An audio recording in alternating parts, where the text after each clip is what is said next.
मला सांगा, तुम्हाला जर कोणीतरी काहीतरी म्हणालेलं असेल आणि ते तुमच्या डोक्यातून जातच नसेल, तर तुम्ही काय करता?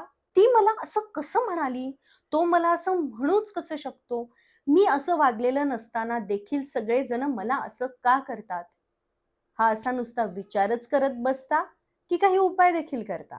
नुसता तोच विचार केल्याने किंवा असं का? असा प्रश्न स्वतःला विचारल्याने आपल्याला बरं वाटणार आहे का? कोणीतरी काहीतरी आपल्याला बोलतं आणि आपण वर्षानुवर्ष फक्त त्याच गोष्टीचा विचार करत राहतो. पहिला 1 तास, 2 तास, 3 तास, 3 महिने, 3 आठवडे, 3 दिवस उठताना, झोपताना, बसताना आपल्या डोक्यामध्ये फक्त तेच शब्द घोकत असतात. बोलणारा तर बोलून जातो, पण आपण स्वतःला किती डिस्टर्ब करून घेतोय? हे थांबवण्यासाठी सगळ्यात आधी एक वही घ्या, पेन घ्या आणि जो व्यक्ती आपल्याला जे काही म्हणालेलं आहे ते लिहून काढा. लिहीत असताना त्या व्यक्तीसाठी आपल्या मनामध्ये जे काही विचार येतायत, जे आपण फक्त विचार करतोय, ते सर्व विचार वहीमध्ये उतरवायला सुरुवात करा. लिहायला बसायच्या आधी तुम्हाला वाटेल, की हे काय फालतूपणा आहे, लिहून काय होणार आहे? किंवा लिहायचं म्हणजे नेमकं कसं लिहायचं आणि काय लिहायचं?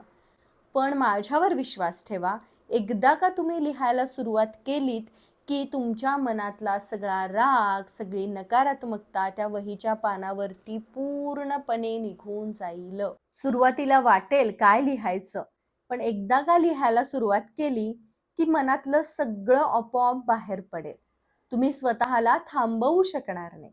हे लिहिल्यामुळं तुमच्या मनातलं सगळं ओझं निघून जाईल.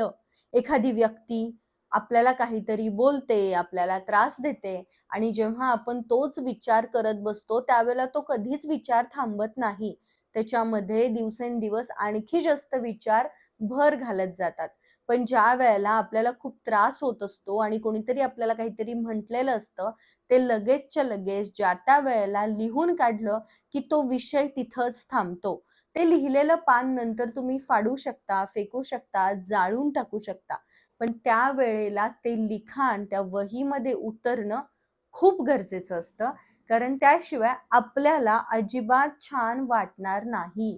मनामध्ये जे काही येतंय, जसं येतंय, ते सगळं आपण तिथे लिहूया. जसं आपण एखाद्या मैत्रिणीला सांगतो, मित्राला सांगतो, अगदी त्याच पद्धतीने आपल्याला हे सगळं आपल्या वहीमध्ये उतरवायचंय, वहीला सांगायचं आहे. हे अशा प्रकारचं जर्नलिंग केल्यामुळे आपल्यामध्ये देखील सुधारणा होते. आपल्याला देखील लक्षात येतं, की पुढच्या वेळेला जेव्हा असं कोणीतरी आपल्याला काहीतरी बोलेल, त्यावेळेला आपण काय केलं पाहिजे. कारण ज्यावेळेला आपण एखाद्या व्यक्तीने आपल्याला त्रास दिलेला आहे ते लिहीत असतो, त्या लिखाणामध्ये आपण हे देखील लिहीत असतो, की पुढच्या वेळेला मी असं करेन, पुढच्या वेळेला मी ही गोष्ट लक्षात ठेवेन. आणि जर लिहीत नसाल, तर त्या पद्धतीने लिहायला सुरुवात करा. परत जर हा असा अनुभव आला, तर आपण काय काळजी घेतली पाहिजे? जर हीच व्यक्ती पुन्हा मला अशा पद्धतीचा त्रास द्यायला लागली, तर मी काय केलं पाहिजे? किंवा हा त्रास मला होणार नाही, यासाठी मी कोणत्या गोष्टी केल्या पाहिजेत? असे प्रश्न स्वतःला विचारा. या प्रश्नांची उत्तरं लिहायला सुरुवात करा. एकदा त्रास होईल, दोनदा त्रास होईल, पण ही प्रॅक्टिस जर तुम्ही कंटिन्यू सुरू ठेवली, तर तिसऱ्यांदा किंवा चौथ्यांदा ज्यावेळेला तुम्हाला हा अनुभव येईल, कोणीतरी काहीतरी बोलेल, त्यावेळेला तुमच्या मनात ही गोष्ट राहणार नाही. रादर तुम्ही त्याला महत्त्वच देणार नाही आहात.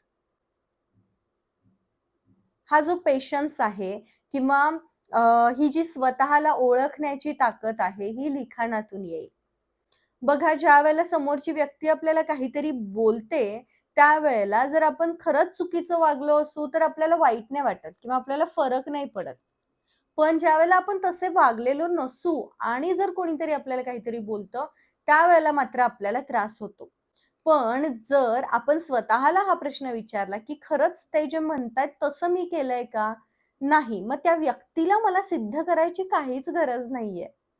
ते सिद्ध करणं चुकीचं आहे किंवा मला त्रास देणारं आहे. हे ज्यावेळेला आपण लिहितो, ज्यावेळेला आपण स्वतःला प्रश्न विचारतो, की समोरची व्यक्ती जे बोलतीये किंवा जे आपल्याबद्दल इतरांना सांगतीये किंवा जे काही चाललंय समोरच्या व्यक्तीचं, ते तसे आपण वागलोय का?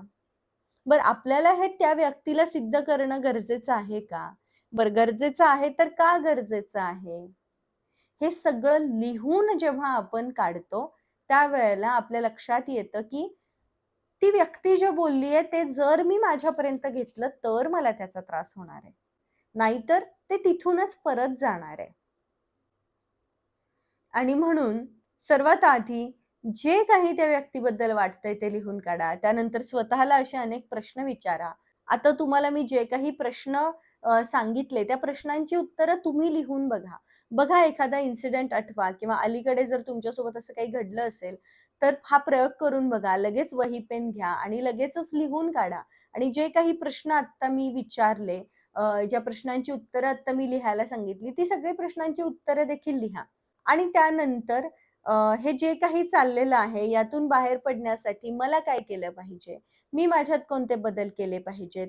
मी कशा पद्धतीने माझी दिनचर्या सेट केली पाहिजे, जेणेकरून या गोष्टींचा त्रास मला होणार नाही? हे असे प्रश्न देखील स्वतःला विचारा आणि त्याची उत्तरं लिहून काढा. सतत हा प्रयोग केल्यामुळे तुम्हाला तुमच्यामध्ये एक आमूलाग्र बदल दिसेल.